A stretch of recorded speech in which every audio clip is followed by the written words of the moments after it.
Sure 100%. ಕರ್ಕೋತೀವಿ. ಯಾಕೆ ನಮ್ಮ ಪಕ್ಷ ಏನಾಗೈತೆ ಅದು ಅವ್ರು ಬಿಟ್ಟು ಬರ್ತಿರ್ತಂದ್ರೆ ನಮ್ಗೆ ಬರ್ಲಾಕ ಅವ್ರು ರೆಡಿ ಇದ್ರೆ ನಮ್ಮ ಹೈಕಮಾಂಡ್ದವ್ರು ಕೂಡ ಚರ್ಚೆ ಮಾಡ್ತೀನಿ. ನಾನು ಚರ್ಚೆ ಮಾಡಿ ಬರ್ತಾ ಇದ್ರೆ ತೋಳ್ತೀವಿ.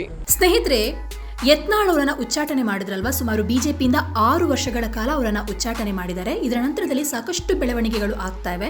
ಕೆಲವರು ಬಿಜೆಪಿಯವರೇ ಯತ್ನಾಳ್ ಅವರನ್ನ ಉಚ್ಚಾಟನೆ ಮಾಡಿರೋದು ಸರಿಯಲ್ಲ, ಅವರನ್ನ ಪಕ್ಷಕ್ಕೆ ವಾಪಸ್ ಕರ್ಕೊಂಡು ಬರಬೇಕು ಅನ್ನೋ ಅರ್ಥದಲ್ಲಿ ಮಾತನಾಡಿದ್ರೆ, ಕೆಲವರು ಅವರನ್ನ ಉಚ್ಚಾಟನೆ ಮಾಡಿರೋದ್ರ ಬಗ್ಗೆ ನಾವು ಯಾವುದೇ ರೀತಿಯಾದಂತಹ ಹೇಳಿಕೆಯನ್ನು ಕೊಡಲ್ಲ, ಅದನ್ನು ಸಂಭ್ರಮಿಸಲ್ಲ ಅನ್ನುವಂಥ ಅರ್ಥದಲ್ಲಿ ಹೇಳ್ತಾ ಇದ್ದಾರೆ. ಇನ್ನು ಕಾಂಗ್ರೆಸ್ ನಾಯಕರು ಕೂಡ ತಲೆಗೊಂದೊಂದು ಹೇಳಿಕೆಯನ್ನು ಕೊಡ್ತಾ ಇದ್ದಾರೆ. ಇದೀಗ ಕಾಂಗ್ರೆಸ್ ಶಾಸಕ ರಾಜು ಕಾಗೆ ಏನು ಹೇಳಿದಾರಂತಂದರೆ, ಇವರ ಹೇಳಿಕೆ ಈ ಸಂದರ್ಭದಲ್ಲಿ ಬಹಳಷ್ಟು ಮಹತ್ವವನ್ನು ಪಡ್ಕೊಳ್ತಾ ಇದೆ, ಹಾಗೆ ವೈರಲ್ ಆಗ್ತಾ ಇದೆ.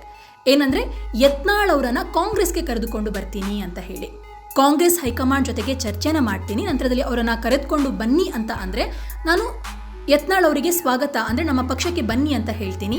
ನಾನೇ ಬಸವನಗೌಡ ಪಾಟೀಲ್ ಯತ್ನಾಳ್ ಅವರನ್ನ ಕಾಂಗ್ರೆಸ್ಗೆ ಕರೆದುಕೊಂಡು ಬರ್ತೀನಿ, ನನಗೆ ಜವಾಬ್ದಾರಿ ಕೊಟ್ಟರೆ ನಾನು ಅದನ್ನು ಸಮರ್ಪಕವಾಗಿ ನಿಭಾಯಿಸ್ತೀನಿ ಅಂತ ಹೇಳಿದ್ದಾರೆ. ಇನ್ನು ಸ್ನೇಹಿತರೆ, ಯತ್ನಾಳ್ ಅವರ ಉಚ್ಚಾಟನೆ ತುಂಬಾ ಜನರು ಸರಿಯಲ್ಲ ಅಂತ ಹೇಳ್ತಾ ಇದ್ದಾರೆ. ಯಾಕಂತ ಹೇಳಿದ್ರೆ, ಅವರು ಬಿಜೆಪಿಗೆ ತುಂಬ ಕೆಲಸಗಳನ್ನು ಮಾಡಿದ್ದಾರೆ.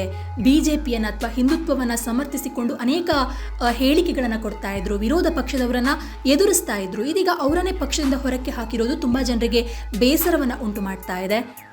ಇನ್ನು ಯತ್ನಾಳ್ ಅವರು ವಿಜಯೇಂದ್ರ ಅವರ ವಿರುದ್ಧ ಅನೇಕ ಹೇಳಿಕೆಗಳನ್ನು ಕೊಡ್ತಾ ಇದ್ರು, ಬಹಿರಂಗವಾಗಿ ಒಂದು ರೀತಿಯಲ್ಲಿ ಅವರಿಗೆ ಅವಮಾನವಾಗುವ ರೀತಿಯಲ್ಲಿ ಹೇಳಿಕೆಗಳನ್ನು ಕೊಡ್ತಾ ಇದ್ರು.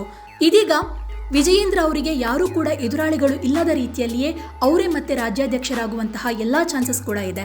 ಹಾಗಾಗಿ ಇದೊಂದು ರೀತಿಯಲ್ಲಿ ಏನಂತ ಹೇಳಿದ್ರೆ, ಹಿರಿಯ ನಾಯಕನಿಗೆ ಬಿಜೆಪಿ ಮಾಡಿದ ಅವಮಾನ ಅಂತಲೂ ಕೂಡ ಕೆಲವರು ಹೇಳ್ತಾ ಇದ್ದಾರೆ. ಇದರ ಮಧ್ಯದಲ್ಲಿಯೇ ಅವರನ್ನು ಕಾಂಗ್ರೆಸ್ಗೆ ಬನ್ನಿ ಅಂತಲೂ ಕೂಡ ಕಾಂಗ್ರೆಸ್ನ ನಾಯಕರು ಹೇಳ್ತಾ ಇದ್ದಾರೆ. ಆದರೆ ಯತ್ನಾಳ್ ಅವರಿಗೆ ಬಿಜೆಪಿ ಬಿಟ್ಟು ಕಾಂಗ್ರೆಸ್ಗೆ ಹೋಗುವಂತಹ ಒಂದು ಸಾಧ್ಯತೆ ಇದೆಯಾ, ಅದಕ್ಕೆ ಅವರ ಸಿದ್ಧಾಂತ ಒಪ್ಪಿಕೊಳ್ಳುತ್ತಾ ಅಥವಾ JDSಗೆ ಹೋಗ್ತಾರಾ, ಈ ರೀತಿಯ ಚರ್ಚೆಗಳು ನಡೀತಾ ಇದೆ. ಆದರೆ ಅಂತಿಮವಾಗಿ ನಾನು ಯಾವ ಪಕ್ಷಕ್ಕೆ ಹೋಗಬೇಕು ಅಥವಾ ಬಿಜೆಪಿಯಲ್ಲಿಯೇ ಇದ್ದು 6 ವರ್ಷದ ನಂತರ ಮತ್ತೆ ಪಕ್ಷಕ್ಕೆ ಬರುವಂತಹ ಒಂದು ಯೋಚನೆಯನ್ನ ಮಾಡ್ತಾರಾ ಯತ್ನಾಳ್ ಅವರು ಅನ್ನುವಂಥದ್ದನ್ನ ಮುಂದಿನ ದಿನಗಳಲ್ಲಿ ಗೊತ್ತಾಗುತ್ತೆ. ಅದು ಅವರ ಪಕ್ಷದ ವಿಷಯ. ನಾವು ಹೆಂಗೆ ಹೇಳೋಣ ಅದನ್ನು, ಅವ್ರ ಪಕ್ಷದ ವಿಷಯ. ನಾನು ಕಾಂಗ್ರೆಸ್, ಅವ್ರ BJP, ಆ ಪಕ್ಷದಲ್ಲಿ ಇರುವ ಏನಾದರೂ ಗದ್ದಲಗಳು ನಾನೇ ಯಾಕೆ ಮಾತಾಡಕ್ಕೆ ಹೋಗಬೇಕು? ಶೂರ್ 100%. ಕರ್ಕೋತೀವಿ. ಯಾಕೆ ನಮ್ಮ ಪಕ್ಷ ಏನಾಗೈತೆ ಅದು ಅವ್ರು ಬಿಟ್ಟು ಬರ್ತಿರ್ತಂದ್ರೆ ನಮ್ಗೆ ಬರ್ಲಾಕ ಅವ್ರು ರೆಡಿ ಇದ್ರೆ ನಮ್ಮ ಹೈಕಮಾಂಡ್ದವ್ರು ಕೂಡ ಚರ್ಚೆ ಮಾಡ್ತೀನಿ. ನಾನು ಚರ್ಚೆ ಮಾಡಿ ಬರ್ತಾ ಇದ್ರೆ ತೋಳ್ತೀವಿ. ತಗೋತೀನಿ. ಏನು ತೊಂದರೆ ಇದೆ? ನಿಮ್ಮ ಜಾರಕಿಹೊಳಿ ಸಾಹೇಬರು ನಿನ್ನೆ ಕುಮಾರಸ್ವಾಮಿ ಅವರನ್ನು ಭೇಟಿಯಾಗಿದ್ದಾರೆ ದೆಹಲಿ ಒಳಗೆ. ಡೆವಲಪ್ಮೆಂಟ್ ಸಲುವಾಗಿ, ಅಭಿವೃದ್ಧಿ ಸಲುವಾಗಿ ಅವರು ಕೇಂದ್ರೀಯ ಮಂತ್ರಿಗಳಿದ್ದಾರೆ, ಭೇಟಿ ಮಾಡೋದು. ಈಗ ನಾನು ಹೋಗಿ ನರೇಂದ್ರ ಮೋದಿ ಅವ್ರನ್ನ ಭೇಟಿ ಆದ್ರೆ, ರಾಜು ಕಾಗೆ ಅವರು ಕಾಂಗ್ರೆಸ್ದ MLA, ಕರ್ನಾಟಕ ಇದು ವಾಯವ್ಯ ಕರ್ನಾಟಕ ರಾಜ್ಯ ಸಾರಿಗೆ ಅಧ್ಯಕ್ಷರು ನರೇಂದ್ರ ಮೋದಿ ಅವ್ರು ಭೇಟಿ, ಅದಕ್ಕೆ ಬೇರೆ ಸ್ವರೂಪ ಯಾಕೆ ಕೊಡ್ತೀರೇನಾ? ಬೇಕಾಗಿಲ್ಲ. ಏನೋ ಅಭಿವೃದ್ಧಿ ಸಲುವಾಗಿ ಭೇಟಿಯಾಗಿರಬೇಕು. ರಾಜ್ಯದ ಹಿತದೃಷ್ಟಿಯಿಂದ, ಅದು ಅಭಿವೃದ್ಧಿ ದೃಷ್ಟಿಯಿಂದ ಭೇಟಿಯಾಗಿರ್ತಾರೆ. ಅದಕ್ಕೆ ಬೇರೆ ವಿಷಯ ಚರ್ಚೆ ಕೊಡೋದು ಅವಶ್ಯಕತೆ ಇಲ್ಲ. Thank you.